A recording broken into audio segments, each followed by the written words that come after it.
Chapter number 3 modelling. अब तक आपने जाना कि कैसे कॉलेज में भी सानवी के साथ वो सारी एक्टिविटीज़ हो रही थी जिसकी कल्पना मात्र से ही इंसान घबरा जाए, और साथ ही हमने ये भी जाना कि सानवी को कॉलेज के बाद शूट पर जाना था जिसके लिए वो कॉलेज से ही सीधा वहीं के लिए निकलने वाली थी।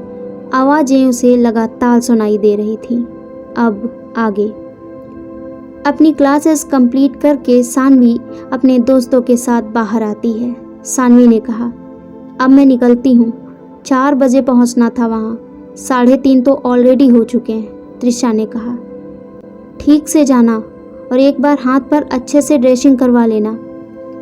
सौरभ ने कहा, हाँ, और उसके बाद वहाँ से निकलोगी तो मुझे कॉल करना तुम। सानवी ने कहा, ओके, और 100 के बाद ही ड्रेसिंग हो पाएगी क्योंकि अभी तो ये हटानी ही पड़ेगी। हे, तुम लोग भी चलो ना, आज कुछ न्यू है और वैसे भी मज़ा आएगा यार। सौरभ ने कहा, क्या बोलते हो तुम लोग, चले? विनय ने कहा, ओके चलते हैं, नो प्रॉब्लम। रितु बैग से फ़ोन निकालते हुए, ओके मैं घर पर कॉल करके बता देती हूँ। सानवी ने कहा, प्रतीक तुम नहीं आ रहे क्या? प्रतीक ने कहा, आ रहा हूँ, चलो। सब लोग शो के लिए निकल जाते हैं और फटाफट लोकेशन पर पहुँचते हैं। ये एक काफ़ी बड़ा ऑडिटोरियम था जहाँ पर फैशन शो था और साथ में ही फ़ोटोशूट भी। लोकेशन की साज सज्जा बिल्कुल रॉयल थी, पूरी भारतीय ट्रेडिशन के हिसाब से। सौरभ ने कहा, सानवी ये कुछ अलग है यार आज। सानवी ने कहा, हाँ, अरे मैं बताना भूल गई, आज का थीम ही इंडियन ट्रेडिशनल है। प्रतीक ने कहा, वाह यार, मतलब आज सभी मॉडल्स के आउटफिट भी पारंपरिक होंगे। सानवी ने कहा, हाँ यू आर राइट, चलो तुम लोग बैठो, मैं रूम में जाती हूँ रेडी होने के लिए। सभी दोस्त वहाँ बैठ जाते हैं और सानवी ग्रीन रूम में रेडी होने के लिए चली जाती है। आज जो उसे ड्रेस पहननी थी वो रॉयल राजस्थानी आउटफिट था और उसके ही साथ कुछ अन्य ड्रेसेस भी थीं। सानवी अपनी ड्रेस लेकर अपने ऊपर लगाती है और आईने में देखती है कि अचानक उसे फिर से वही आवाज़ आती है, लेकिन इस बार वो आवाज़ कोई नाम बुला रही थी। सानवी ने ड्रेस पहनी और आईने के सामने आकर खड़ी हो गई। जैसे ही उसने शीशे की तरफ देखा, उसे आईने में कोई और ही दिखाई दिया। सानवी पीछे हटी और कसकर चिल्लाई, जिसे सुनकर मेकअप आर्टिस्ट और ड्रेस डिजाइनर वहां पहुंचे। ड्रेस डिजाइनर ने कहा, क्या हुआ मैडम, आप ठीक तो हैं ना? ड्रेस में कोई प्रॉब्लम है क्या? सानवी खुद को संभालते हुए, नहीं कुछ नहीं हुआ, मैं ठीक हूँ और ड्रेस भी ठीक है। मेकअप आर्टिस्ट ने कहा, ओके मैडम आप बैठ जाइए, मैं आपको फटाफट रेडी कर दूँ। सानवी बैठ जाती है और मेकअप आर्टिस्ट उसका मेकअप करके सानवी को ज्वेलरी पहनाने लगती है। सानवी तो बहुत ज़्यादा सुंदर लगने लगी थी अब, और वो आउटफिट और ज्वेलरी ऐसा लग रहा था मानो उसी के लिए बने हों। ऑर्गेनाइज़र ग्रीन रूम में आकर कहते हैं, सभी मॉडल्स रेडी हुई या नहीं, समय हो गया है। सानवी अपनी मॉम को फ़ोन लगाती है। सानवी ने कहा, मॉम आप आए या नहीं? आपको पता है मेरे सारे दोस्त भी आज आए हैं। सानवी की माँ ने कहा, हाँ बेटा मैं आ गई, यहाँ तुम्हारे दोस्तों के साथ ही हूँ, और बेटा मुझे तुमसे कुछ ज़रूरी बात भी करनी है। सानवी ने कहा, हाँ मॉम बोलो। सानवी की माँ ने कहा, अभी नहीं, घर चलकर, और मैं टैक्सी से आई हूँ, जाते वक्त हम दोनों साथ में घर चलेंगे। सानवी ने कहा, ठीक है मॉम, चलो मैं फ़ोन रखती हूँ, बाय। सानवी की माँ ने कहा, बेटा सुन तो, अरे हेलो। सानवी फ़ोन काट देती है और सानवी की मॉम की बात अधूरी ही रह जाती है। अंदर डायरेक्टर सानवी से एक बार रिहर्सल करने को बोलते हैं। डायरेक्टर ने कहा, सानवी मुझे लगता है एक बार तुम्हें वॉक की रिहर्सल करनी चाहिए, क्योंकि तुम ये इस तरह का आउटफिट पहली बार पहन रही हो। कहीं स्टेज पर कुछ गड़बड़ ना हो जाए। सानवी ने कहा, नहीं होगी सर, पता नहीं क्यों पर कॉन्फिडेंस कुछ ज़्यादा ही लग रहा है। इस डायरेक्टर के साथ सानवी ने पहले भी काम किया था और डायरेक्टर था भी मजाकिया किस्म का इंसान, इसलिए सानवी बेझिझक कोई भी बात उसके सामने रख देती थी। डायरेक्टर ने कहा, सानवी तुम्हारा दुपट्टा प्रॉपर लगा नहीं है। इतना बोलते ही डायरेक्टर सानवी के दुपट्टे पर हाथ लगाता है और प्लेट्स को ठीक करने वाला ही होता है कि तभी उसे एक शॉक टाइप लगता है और वो पीछे को झटक जाता है। सानवी ने कहा, सर आप ठीक है ना? आपको चक्कर तो नहीं आ रहे? डायरेक्टर कुछ समझ नहीं सका कि अचानक ये क्या हुआ। नहीं, मैं ठीक हूँ, अब चलो स्टेज पर। जैसे ही सानवी स्टेज पर पहुँचती है, सबकी निगाहें सानवी पर अटक जाती हैं और जब सानवी स्टेज पर चलती है तो ऐसा लग रहा था मानो सानवी हमेशा से ही ऐसी ड्रेस पहनती हो। वो बहुत कंफर्टेबल थी। ऑडियंस में ही पहली लाइन पर मॉडल्स के घर वाले और क्रू मेंबर्स थे। लगभग सभी मेंबर्स आपस में बातें करने लगे। मेंबर एक ने कहा, वो कितनी आसानी से शॉट्स दे रही है और कितने आराम से चल रही है।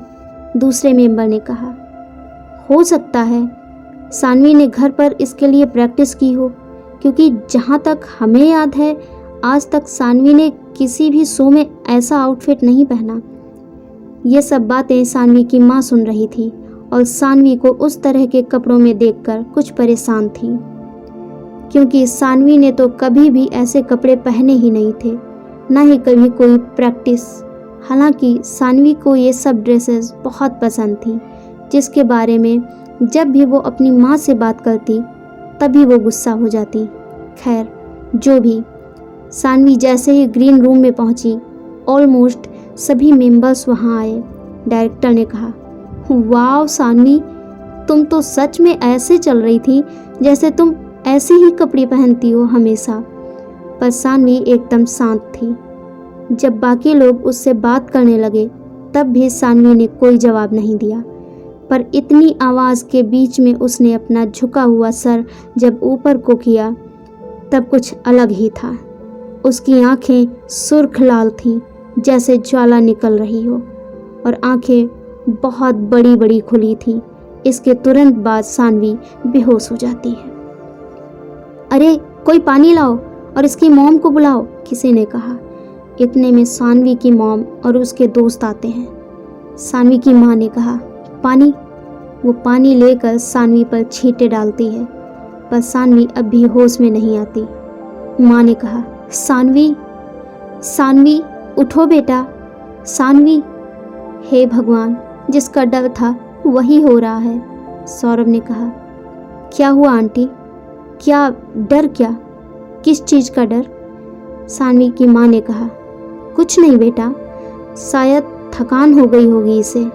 सौरभ ने कहा, आंटी कुछ तो बात है जो आप नहीं बता रहे। आपको पता नहीं है कि सानवी कितनी परेशान है। वो जब हमें बताती है बातें तब कभी कभी तो हमें मजाक लगता है, लेकिन कभी कभी हम डर भी जाते हैं। सानवी की माँ ने कहा, अरे बेटा, वो तो पता नहीं क्या क्या बोलती रहती है। सौरभ ने कहा, नहीं आंटी, अब तो हम भी आपकी बात नहीं मान सकते।